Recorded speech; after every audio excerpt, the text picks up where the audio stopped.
யோவேல் 2ஆம் அதிகாரம் 21வது வசனம். Joel chapter 2 verse 12. தேசமே பயப்படாதே, மகிழ்ந்து களிக்கூறு, கர்த்தர் பெரிய காரியங்களை செய்வார். ஆமென். ஜெபிப்போம். எங்கள் அன்பின் பரலோக பிதாவே, இந்த அருமையான நாட்களிலே நீர் கொடுத்த நல்ல வார்த்தைக்காக உமக்கு நன்றி செலுத்துகிறோம். தேசமே பயப்படாதே, மகிழ்ந்து களிக்கூறு, கர்த்தர் பெரிய காரியங்களை செய்வார் என்ற வார்த்தையை எங்கள் வாழ்க்கையில் ஒவ்வொரு பேருடைய வாழ்க்கையிலும் நிறைவேற்றி கொண்டு வருகிற தயவிற்காக உமக்கு நன்றி செலுத்துகிறோம். தேவ கிருபையும் பாதுகாப்பும் உம்முடைய பிள்ளைகளோடு தொடர்ந்து இருக்கட்டும்.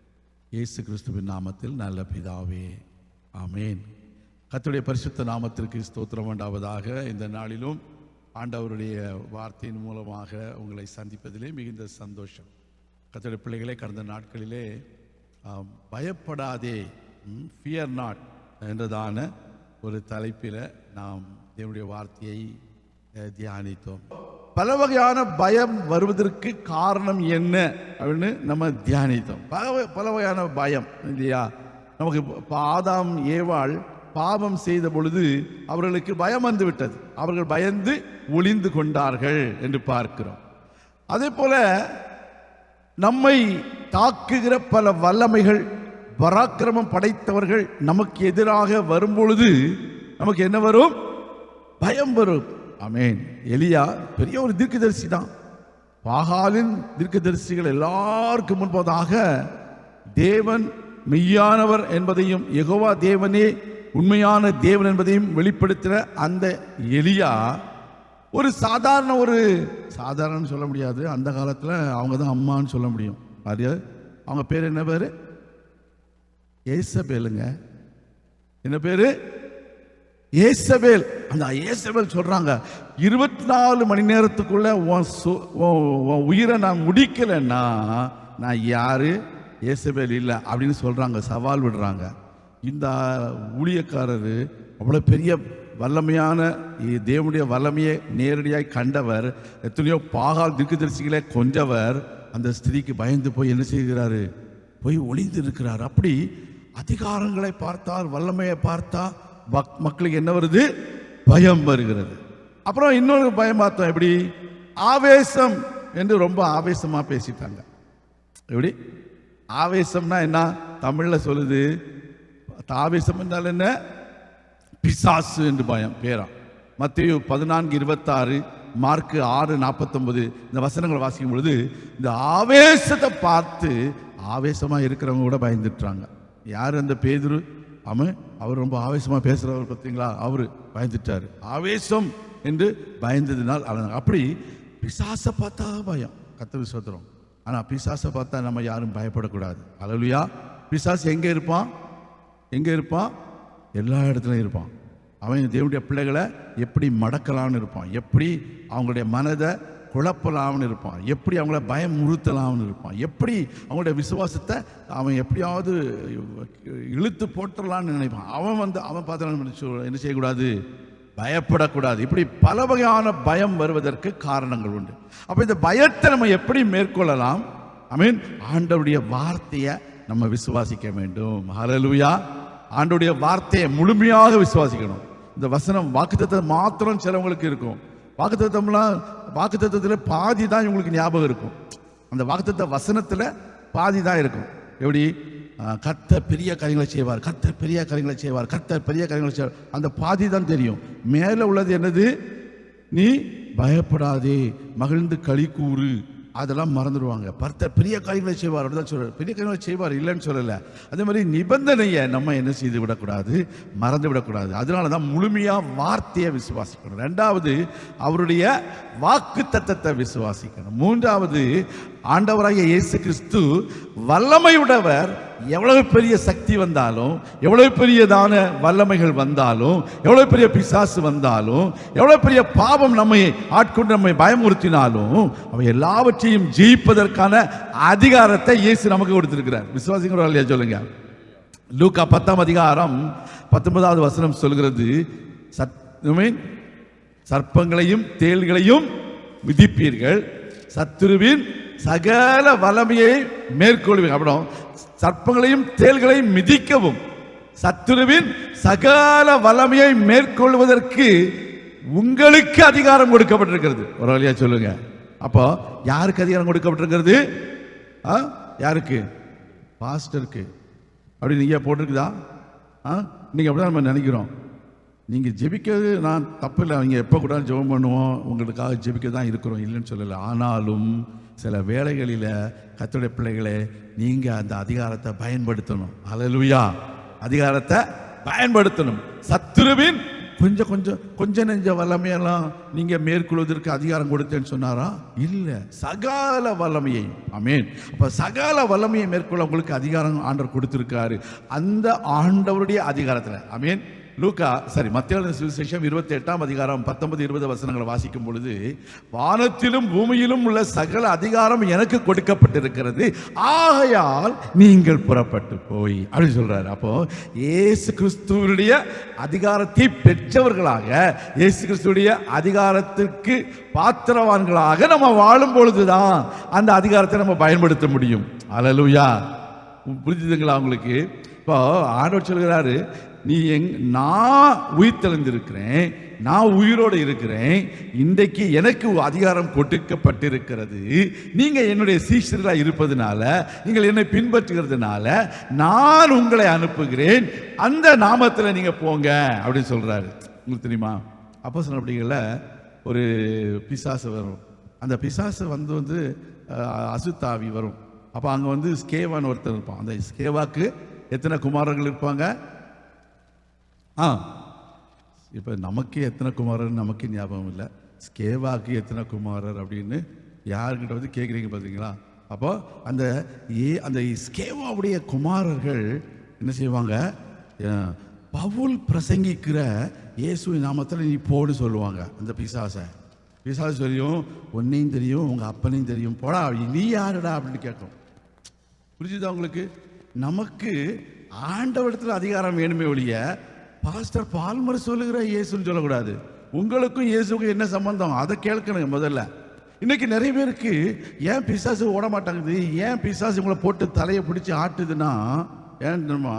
இவங்க நேரடியாக இயேசுவோடு கூட அந்த உறவில் இல்லை, அவங்களுக்கு அதிகாரம் அந்த அதிகாரத்தை இவங்க பெற்றுக்கொள்ளவில்லை. பவுல் பிரசங்கிக்கிற அந்த இயேசுவின் நாமத்தில்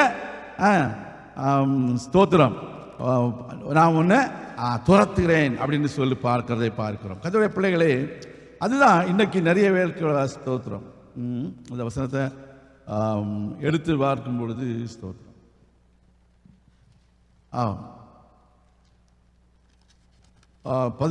அப்போஸ்தலர் நடவடிக்கைகள் 19ஆவது அதிகாரம், ஸ்கேவா என்னும் ஓர் 14வது வசனம்.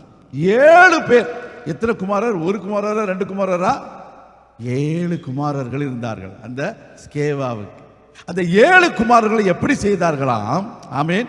மேல பார்த்தீங்களா? 13வது வசனம், கர்த்தராகிய இயேசு கிறிஸ்துவின் நாமத்தை சொல்ல துணிந்து பவுல் பிரசங்கிக்கிற இயேசுவின் பேரில் ஆணையிட்டு உங்களுக்கு கட்டளையிடுகிறோம் என்றார்கள். அந்த பொல்லாத ஆவி 15வது வசனம், பொல்லாத ஆவி அவர்களை நோக்கி, இயேசுவை அறிவேன், பவுலையும் அறிவேன், நீங்கள் யார்? அப்போ இயேசுவுக்கும் பவுலுக்கும் ஆண்டவர் வெளிப்படுத்தி இருக்காரு. இவங்களுக்கு அந்த வெளிப்பாடு இல்லை. இவங்க அந்த ஒரு ஸ்கேவாவுடைய பிரதான ஆசாரியன் என்றதான ஒரு அந்த பேக்ரவுண்டில் போறாங்க. அந்த பேக்ரவுண்டில் போறாங்க. இல்லை, அந்த ஆசாரியனுடைய பேக்ரவுண்டில் போறதுனால பிரயோஜனம் இல்லை. ஆண்டவராகிய இயேசு கிறிஸ்துவின் நிலைமையில போகணும். அல்லேலூயா. அப்ப அப்படித்தான் இந்த பயத்தை நம்ம மேற்கொள்ள முடியும். ஒரு வழியா சொல்லுவோமா? அல்லேலூயா. அப்பொழுது என்ன சொல்ல பாருங்க, அடுத்த வசனம் 16வது வசனம், பொல்லாத ஆவியை உடைய மனுஷன். பொல்லாத ஆவி எப்படி வரும்? ஆவி மாதிரி வராது, ஒரு மனுஷன் மூலமாக தான் வரும். ஒரு மனுஷன் மேல அது கிரியை செய்யும். நீங்க அதான் பார்க்கணும். பொல்லாத ஆவிகள் எப்படி வரும்? ஒரு மனுஷன் மூலமா வரும், ஒரு மனுஷி மூலமா தான் வரும். அதை நீங்க அடையாளம் கண்டு கொள்ள வேண்டும். அப்ப அந்த பொல்லாத ஆவியை உடைய மனுஷன் அவர்கள் மேல் பாய்ந்து பலாத்காரம் பண்ணி அவர்களை மேற்கொள்ள அவர்கள் நிர்வாணிகளும் காயப்பட்டவர்களுமாகி அந்த வீட்டை விட்டு ஓடி போனார்கள். இது எங்க நடந்தது? எபேசு பட்டணத்தில் நடந்தது. கர்த்தருக்கு ஸ்தோத்திரம். அப்போ இந்த மாதிரி பிசாசு என்ன செய்வான்? நம்மளை பயமுறுத்துவான், எல்லா கலக்கத்தை கொண்டு வருவான். போன வாரம் அது நம்ம படித்தோம். 54ஆம் அதிகாரம், ஏசாயா 54ஆம் அதிகாரம் 14வது வசனத்தில் நம்ம பார்க்கும் பொழுது, நீதினால் ஸ்திரப்பட்டிருப்பாய், கொடுமைக்கு தூரமாவாய், பயமில்லாதிருப்பாய், திகிலுக்கு தூரமாவாய், அது உன்னை அணுகுவதில்லை. ஹல்லேலூயா. அப்ப இதுதான் போன வாரம் நமக்கு கடைசியாக நம்ம முடிச்ச அந்த பாடலோட முடிஞ்சு போனோம். வரோம் இல்லையா? சொல்லுமா? அப்ப இந்த வாரம் நம்ம எப்படி இருக்கணும்? எப்படி இருக்கணும்? நீங்க சொல்லுங்க பாஸ்டர். நான் உங்களுக்கு தான் தெரியும்ல பாஸ்டர், சொல்லுங்க. நான் சொல்றதுக்கு என்ன இருக்குது? வசனம் என்ன சொல்லுது? வாசிப்போம். நெகேமியாவின் புத்தகம், நெகேமியாவின் புத்தகம் 8ஆம் அதிகாரம், ஆமீன், 10வது வசனம், ஆமீன், 9வது வசனம் தொடர்ந்து வாசிக்கலாமே. நான் வாசிக்கிறேன், பாதிலிருந்து வாசிக்கிறேன். ஓகே. எஸ்ரா என்னும் ஆசாரியனும் ஜனங்களுக்கு விளக்கி காட்டின லேவியரும் சகல ஜனங்களையும் நோக்கி, இந்த நாள் உங்கள் தேவனாகிய கர்த்தருக்கு பரிசுத்தமான நாள், நீங்கள் துக்கப்படவும் அழவும் வேண்டாம் என்றார்கள். வரலையா? சொல்லுவோமா? ஹல்லேலூயா. யாரு இந்த இடத்துல என்ன சொல்றது பார்த்தீங்கன்னா, எஸ்ரா என்னும் வேதபாரகனாகிய எஸ்ரா என்னும் ஆசாரியனும் ஜனங்களுக்கு விளக்கி காட்டின லேவியரும் சகல ஜனங்களையும் நோக்கி, இந்த நாள், எல்லாம் சேர்ந்து வாசிப்போமா? இந்த நாள் நம்முடைய தேவனுக்கு, உங்கள் தேவனாய கர்த்தருக்கு பரிசுத்தமான நாள். அது நம்முடைய தேவனாய கர்த்தருக்கு சொல்லுவோமே. உங்கள் சொல்றது நம்முடைய, we claim that he is our God. Okay. நம்முடைய தேவனாய கர்த்தருக்கு பரிசுத்தமான நாள், நாங்கள் துக்கப்படவும் அழவும் மாட்டோம். ஒரு வழியா சொல்லுங்க. ஹல்லேலூயா. பின்னும் அவர்களை நோக்கி, நீங்கள் போய் கொழுமையானதை புசித்து மதுரமானதை குறித்து ஒன்றுமில்லாதவர்களுக்கு பங்குகளை அனுப்புங்கள். இந்த நாள் நம்முடைய ஆண்டவருக்கு பரிசுத்தமான நாள், விசாரப்பட வேண்டாம், கர்த்தருக்குள் மகிழ்ச்சியாய் இருப்பதே உங்களுடைய பலன். ஹல்லேலூயா. கர்த்தருக்குள் மகிழ்ச்சியாய் இருப்பதே உங்களுடைய பலன் என்றான். அப்போ நம்முடைய வாழ்க்கையில கர்த்தருக்குள்ள நம்ம மகிழ்ச்சியாய் இருப்பது தான் ஆண்டவர் நம்மிடத்தில் எதிர்பார்க்கிறார். இந்த நாளிலே இந்த வசனத்தை தியானித்து விட்டு எந்த இன்னைக்கு பாடல், கடைசி ஒரு பாட்டு பாடலாம், என்ன பாட்டு பாடுவான்னு சொல்லிட்டு அந்த பாடலை நான் தியானித்து விட்டு வரும்பொழுது, அத்திமரம் துளிர் விடாமல் போலாம், அந்த பாட்டை, அது சம்பந்தமான ஒரு பாட்டை பாடிக்கிட்டு கடைசி வசனம் என்ன சொல்லுது? ஆபகுக்கு 3ஆம் அதிகாரம் 19வது வசனம். ஆமென். கர்த்தராகிய ஆண்டவர் என்னுடைய பலன், என்னுடைய பலன், அவர் என் கால்களை மான்களின் கால்களை போலாக்கி உயர் ஸ்தலங்களிலே எங்களை நடக்க செய்வேன். 19. அப்போ பாருங்க, ஆண்டவராகிய கர்த்தர் என் பலன், அவர் என் கால்களை மான் கால்களை போலாக்கி உயரமான ஸ்தலங்களில் என்னை நடக்க பண்ணுவார் என்று சொல்கிறத வாசிக்கிறோம். வரலையா? சொல்லுவோமா? அப்ப நம்முடைய வாழ்க்கையில கர்த்தருடைய பிள்ளைகளை, நீங்கள் இந்த வசனம் நெகேமியா 8ஆம் அதிகாரம் 10வது வசனம் சொல்லுது, கர்த்தருக்குள் மகிழ்ச்சியா இருப்பதே உங்கள் பலன், உங்கள் பலன். இந்த வசனம் என்ன சொல்லுது? கர்த்தர் என் பலன். ஹல்லேலூயா. கர்த்தருக்குள் மகிழ்ச்சியா இருப்பதும் கர்த்தர் கொடுக்கிறதும் அந்த பலனால நீங்கள் மகிழ்ச்சியாக இருக்க வேண்டும். ஹல்லேலூயா. ஆமென். நம்ம எதற்காக மகிழ்ச்சியா இருக்கணும்? எதற்காக மகிழ்ச்சியா இருக்கணும்? ஆமென். கர்த்தருடைய பலத்திற்காக, கர்த்தர் நம்மோடு இருப்பதற்காக கர்த்தர் நன்றி செலுத்துவோம். ஹல்லேலூயா. கர்த்தர் நம்மோடு கூட இருக்கிறார். அதே போல சகோதரன் அந்த வசனத்தை வாசிச்சாங்க. சங்கீதம் 18ல் அந்த வசனம் இருக்கு. 2 சாமுவேல் 22ஆம் அதிகாரம் 34வது வசனத்திலையும் இந்த வசனம் இருக்கிறது. இந்த வசனங்களை ஆண்டவர் ஆவியானவர் சகோதரன் மூலமாக ஏற்கனவே சொல்லி இருக்கிறார். கர்த்தருக்கு ஸ்தோத்திரம். அதைத்தான் நான் செய்தியில நான் எழுதி வச்சிருந்தேன். கர்த்தர் நல்லவர். இப்போ இன்றைக்கு உங்க வாழ்க்கையில மகிழ்ச்சியை கொடுக்கிற ஒரு ஆண்டவர் இருக்கிறார். ஹல்லேலூயா. இன்னைக்கு நான் சொல்லுவேன், ஆண்டவருடைய வாழ்க்கையில வாக்குத்தத்தங்களை நிறைவேற்றி கொண்டே இருக்கிறார். ஹல்லேலூயா. நாங்கள் கடந்த புதன்கிழமை காலையில் 9 குடும்பமாக அந்த வெர்ஜீனியாவில் போய் சேர கர்த்தர் கிருபை செய்தார். 9 குடும்பம் சபையில். எத்தனை பேர்? எத்தனை குடும்பம்? 9 குடும்பம் போயிருந்தோம் அந்த இடத்துல. உண்மையான ஒரு அருமையான ஒரு அது நேஷனல் ஃபெஸ்டிவல் தான் பேர். அந்த ப்ரோக்ராமுக்கு பேர் என்னது? நேஷனல் காம்படிஷன் கிடையாது, ஜேபிக்கு நேஷனல் ஃபெஸ்டிவல். ஆமாம், அந்த ஃபர்ஸ்ட் டே வென்ஸ்டே போய் ஈவினிங் போய் சேர்ந்தோம். தேர்ஸ்டே மார்னிங்லேருந்து ரெஜிஸ்ட்ரேஷன், இண்டிவிஜுவல் குவிசிங் அப்படி இந்த வருஷம் புதுசாக இண்டிவிஜுவல் குவிசிங் வச்சுருந்தாங்க. அப்புறம் அடுத்த நாள் வெள்ளிக்கிழமை தொடங்கி நடந்த ஒவ்வொரு போட்டியிலையும் கர்த்தர் தம்முடைய பிள்ளைகளோடு இருந்தார். ஹல்லேலூயா. கர்த்தருடைய பிள்ளைகளே, அது 80 டீமு, பலவிதமான மக்கள், பல தரப்பட்ட மக்கள், பல மொழி பேசுகிற மக்கள், பல நிற மக்கள். சியாட்டல் வாஷிங்டனில் இருந்து எங்கே ஃப்ளாரிடாவில் சவுத்து ஃப்ளாரிடாவிலேருந்து கூட அப்படி 80 டீமையும் கர்த்தர் கொண்டு வந்து அந்த இடத்துல ஒரு பெரிய பிரமாண்டமான ஒரு நிகழ்ச்சி எல்லா வருஷமும் நடக்கும். நீங்கள் உங்கள் பிள்ளைங்க ஜேபிக்யூவில் அட்டன் பண்ணாட்டாலும் நீங்கள் வந்து பாருங்கள். ஒரு அல்லையா சொல்லுவோமா? அல்லேலூயா. வந்து பாருங்க அந்த பிள்ளைங்க எப்படி விளையாடுறாங்க. நம்ம பிள்ளைங்கள சொல்கிறேன். ஆமென். பாருங்க, எல்லாத்தையும் அப்படியே அந்த சின்ன பிள்ளைங்க தான் எல்லாருமே. 5 வயசு தொடங்கி நம்ம சர்ச்சில் பிள்ளைங்க விளையாடினாங்க. ஒரு அல்லையா சொல்லுவோமா? எத்தனை வயசு? The lowest age was 5 years old. ஆமென். அப்படி பிள்ளைங்க ஆண்டவர் நல்ல முறையில் விளையாட கிருபை செய்தார். அமெரிக்காவிலேயே டாப் 5ல் நம்ம 2 டீம் வந்திருக்குங்க. ஒரு அல்லையா சொல்லுங்க. கரங்களை தட்டி கத்தனை அடி செலுத்துவோமா? அமெரிக்காவிலேயே 80 டீம்ல நம்ம டீம் ஒரு டீம் 2வது ஸ்தானத்தில் இருக்குது, ஒரு டீம் 4வது ஸ்தானம். முரளியா சொல்லுவோமா? நம்ம தான் முதல் ஸ்தானத்தில் வந்திருக்கணும். ஆனால் சொல்லுவாங்களா 22nd நம்ம இந்த ஃபஸ்ட்டு கோல்டு மெடலை மிஸ் ஆகிட்டோம்னா, அதே மாதிரி 20 பாயிண்ட்ஸ்லாம் மிஸ் பண்ணிட்டோம். ஒரு ஆளியா சொல்லுங்க. இல்லைன்னா நம்ம தான் ஃபர்ஸ்டில் வந்திருப்போம். கர்த்தர் உங்களை ஆசீர்வதிப்பார். உங்களுடைய ஜெபங்களுக்காக கர்த்தர் நன்றி. இது ஒரு சாதாரண விஷயம் இல்லை. ஒவ்வொரு அந்த சிறு குழந்தைகளும் ஒரு நெகட்டிவ் சொன்னாலே அப்படியே அப்செட் ஆகி டேபிளில் அப்படியே படுத்துருவாங்க. அது நம்ம பசங்களை தெரியுமில்ல அவங்களுக்கு? உங்களுக்கு தெரியுமா? தெரியாது. சில போல்டான பிள்ளைங்கள் இருக்கிறாங்க, நம்ம பெரிய பிள்ளைங்க. ஆனால் நம்ம வந்த பிள்ளைங்கள் எல்லாமே அப்படியே சோர்ந்து போய் ஒரு மைனஸ் பண்ணாலே, ஏன்னா இது உங்களுக்கு தெரியாத விஷயம் என்ன தெரியுமா? ஒரு 30 பாயிண்ட்ஸ் கொஸ்டினை நம்ம வந்து தப்பாக சொல்லிட்டோம்னா நமக்கு 15 பாயிண்ட்ஸு குறைச்சிருவாங்க. புரிஞ்சுதுங்களா? 15 மார்க் நமக்கு போயிடுது. அந்த ஆப்போசிட் பார்ட்டிக்கு அந்த 30 பாயிண்ட்ஸ் கொஸ்டினை திரும்ப வாசிப்பாங்க.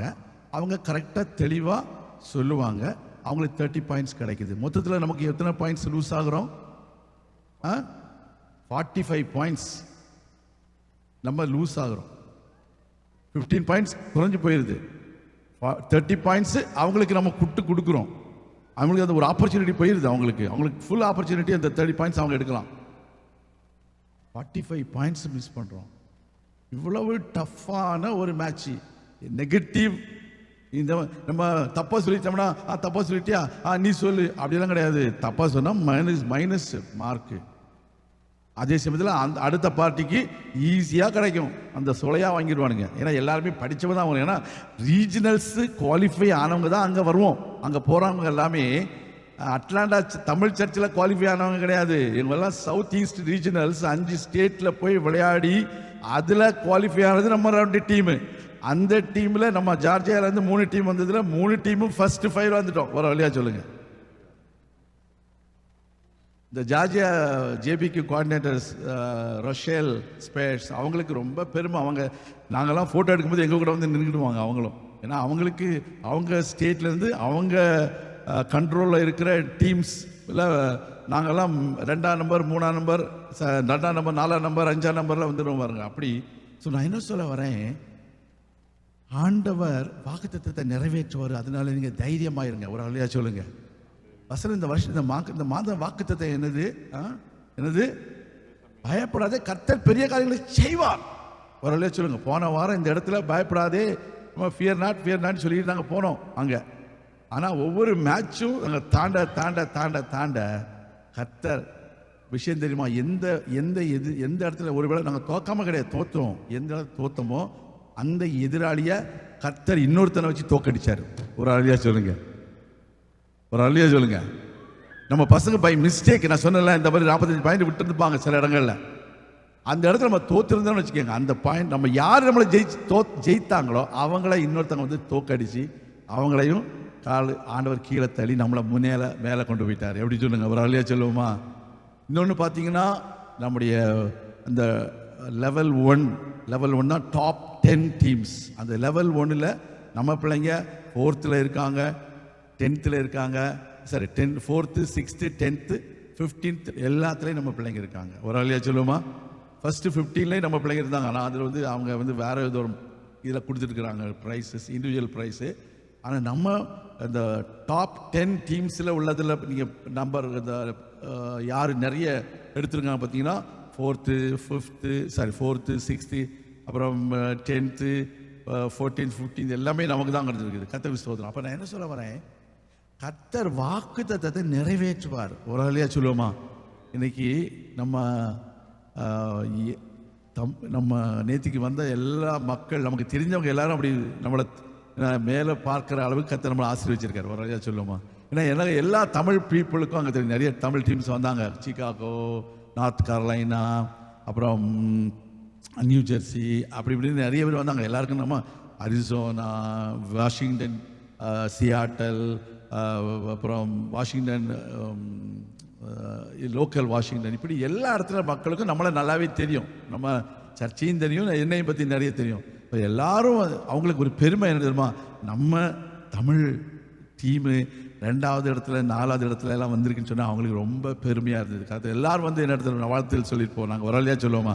சிலவங்க வெளியில் பார்த்தவங்க, உங்கள் டீமு தான் 2 டீமும் மேலே வந்துருச்சு, என்ன நீங்கள் 2nd and 4th வந்தீங்களா? அந்த அளவுக்கு கர்த்தர் நம்மளை வைத்திருக்காருங்க. ஒரு வழியாக சொல்லுங்கள். இது வந்து சிலவங்களுக்கு இதெல்லாம் பெரிய ஆசிரியர் பிரசங்கத்தை சொல்லுங்க பாஸ்டர், ஜேபிக்கு பற்றி பேசிட்டு இருக்கிறார் அப்படின்னு இல்லை. நான் என்ன சொல்றேன், இது ஒரு example of the victory that God has done in our life. Hallelujah. It is an example that the Lord has done great things in our life. ஹல்லேலூயா. ஒரு வழியா சொல்லுவோமா? அப்போ இது வசனத்துல எலியாவுடைய வாழ்க்கையில செய்தாரு, ஆபகுக்கு வாழ்க்கையில செய்தாருன்னு சொல்ல உண்மைதான், இல்லைன்னு சொல்லல. ஆனா நம்முடைய வாழ்க்கையில சொல்லுகிறார். அதுதான் நான் சொன்ன, இது நம்மை குறித்து நம்ம வாசிக்கணும். இது இந்த நாள் நம்முடைய தேவனாகிய கர்த்தருக்கு பரிசுத்தமான நாள், நாம் துக்கப்படவும் அழவும் வேண்டாம் என்று சொல்கிறேன். கர்த்தருக்கு ஸ்தோத்திரம். இந்த ஆண்டவர் இன்னும் 7 குடும்பம் இன்னைக்கு பிரயாணப்படி வந்துட்டு இருக்காங்க. கர்த்தர் அவங்களை பத்திரமா கொண்டு வந்து சேர்க்க கர்த்தர் கிருபை செய்வார். கர்த்தருக்கு ஸ்தோத்திரம். அப்ப இன்றைக்கு நம்முடைய வாழ்க்கையில பாருங்க, இந்த பயத்தை கொண்டு வருகிற சூழ்நிலைகள் வரும். இப்போ ஆபகுக்கினுடைய பகுதியை நம்ம படித்தோம். இந்த ஆபகுக்கில் வாசிக்கும் பொழுது திருப்பிக் கொள்ளுங்கள், 1086வது பக்கம், 1086வது பக்கத்தை திருப்பிக் கொள்ளுங்க. பாருங்க என்ன சொல்லப்படுகிறது. இந்த ஆபகுக்கு 3வது அதிகாரத்தை திருப்பிக் கொள்வோம். 8வது வசனம் தொடங்கி 16வது வசனம் வரைக்கும் நீங்க வாசிக்க வேண்டாம். நான் என்ன சொல்ல வருகிறேன், திரளான 15வது வசனம், திரளான தண்ணீர் குவியலாய் சமுத்திரத்துக்குள் உமது குதிரைகளோட நடந்து போனீர். நான் கேட்ட பொழுது என் குடல் குழம்பிற்று, அந்த சத்தத்துக்கு என் உதடுகள் துடித்தது, என் எலும்புகளில் உக்கல் உண்டாயிற்று, என் நிலையிலே நடுங்கினேன். ஆமென். ஒரு மனுஷனுடைய சூழ்நிலையை அப்படியே அவர் விவரித்து சொல்லுகிறார். குடல் குழம்பிற்று, சத்தத்திற்கு என் உதடுகள் துடித்தது, என் எலும்புகளில் உக்கல் உண்டாயிற்று, என் நிலையிலே நான் நடுங்கினேன். ஆனாலும் எங்களோட எதிர்க்கும் ஜனங்கள் வரும்பொழுது இக்கட்டு நாளிலே நான் இளைப்பாறுதல் அடைவேன். கர்த்தருக்கு சத்துரு நன்றி செலுத்துவோமா? ஹல்லேலூயா. நெகேமியா சொன்ன அதே தான் சொல்றாரு. நீங்கள் விசாரப்பட வேண்டாம், நீங்கள் இளைப்பாறுதல் அடையுங்கள். அதான் சொல்வது. ஆனாலும் எங்களோடு எதிர்க்கும் ஜனங்கள் வரும்பொழுது இக்கட்டு நாளிலே நான் இளைப்பாறுதல் அடைவேன். உங்களுக்கு எதிராக ஜனங்கள் வருகிறார்களா? அவர்கள் உங்களுக்கு எதிராக வரும்பொழுது அது இக்கட்டு நாளாக இருக்கிறதா? அப்பொழுது நீங்கள் இளைப்பாறுதல் அடையுங்கள். கர்த்தருக்கு ஸ்தோத்திரம். அதுதான் சொல்கிறான். பலவிதமான சூழ்நிலைகள் நமக்கு எதிர்மறையாக போகலாம். அத்திமரம் துளிர் விடாமல் போகலாம், திராட்சை செடிகளில் பழம் உண்டாகாமற் போகலாம், ஒலிவ மரத்தின் பலன் அற்று போகலாம், வயல்களில் தானியம் விளையாமற் போகலாம், கிடையில் ஆட்டு மந்தைகள் முதலிட்டு போனாலும், தொழுவத்திலே மாடு இல்லாமற் போனாலும், நான் கர்த்தருக்குள் மகிழ்ச்சியாயிருப்பேன். கரகத்தில் சொல்லுமா, எல்லா சூழ்நிலைகளையும் கடந்தவர் நம்முடைய ஆண்டவர். அந்த ஆண்டவருடைய பிள்ளைகளாகிய நீங்கள் அவர் சொல்லுகிற வார்த்தையின்படி சூழ்நிலையை பார்க்க கூடாது, சூழ்நிலைகளை மாற்றுகிற கர்த்தரை பாருங்கள். அல்லேலூயா. சூழ்நிலைகளை பார்த்து நீங்கள் பயப்பட தேவையில்லை. சூழ்நிலையை கடந்து உங்களை மகிழ்ச்சியாய் கொண்டு வர போகிற என் ஆண்டவரை நோக்கி பாருங்க. கர்த்தருக்கு நன்றி செலுத்துவோம். அதுதான் இந்த இடத்துல நம்ம வாசிக்கப்பா. அருமையான தேவனுடைய பிள்ளைகளே, இந்த துன்பங்கள் உபத்திரவங்கள் நிறைந்த இந்த உலகத்திலே தேவனுடைய பிள்ளைகள் எப்படி மகிழ்ச்சியாக இருக்க முடியும், அதை குறித்து நம்ம தியானித்துக் கொண்டிருக்கிறோம். நம்முடைய வாழ்க்கையில துன்பங்கள் உபத்திரவங்கள் எல்லாமே தற்காலிகமானவைகள், அவைகள் நிரந்தரமானவைகள் அல்ல. நீங்களும் நானும் தேவன் கொடுத்த அதிகாரத்தை பயன்படுத்தி எல்லாவற்றையும் மேற்கொள்ள கர்த்தர் நமக்கு உதவி செய்வார் என்பதில் சந்தேகமே இல்லை. நான் உங்களுக்காக ஜெபிக்கிறேன். எங்கள் அருமையின் பரலோக பிதாவே, இந்த அருமையான வேளையிலும் உடைய பிள்ளைகளுக்காக நான் ஜெபிக்கிறேன். உடைய பிள்ளைகளை ஆசீர்வதியும், உடைய பிள்ளைகளை பலப்படுத்தும், உற்சாகப்படுத்தும், எல்லா தீமைகளுக்கும் விலக்கி காத்துக்கொள்ளும், அற்புத அடையாளங்களை செய்தருளும், அவருடைய உபத்திரவங்களை மாற்றி போடும், அவர்கள் மகிழ்ச்சியாய் இருக்க தேவனே உதவி செய்தருளும். இந்த உலகத்திலே இருக்கிறதான சாதாரணமான காரியங்களை குறித்து அல்ல, நாங்கள் நித்தியத்தை குறித்து நிச்சயமுடையவர்களாக நாங்கள் தொடர்ந்து ஓட தேவரீர் எங்களுக்கு உதவி செய்தருளும். எங்களை தாழ்த்துகிறோம், ஒப்புக் கொடுக்கிறோம். பெரிய காரியங்களை செய்தருளும். இயேசு கிறிஸ்துவின் நாமத்தில் ஜெபிக்கிறோம் எங்கள் நல்ல பிதாவே, ஆமேன். கர்த்தர் தாமே உங்களை ஆசீர்வதிப்பாராக.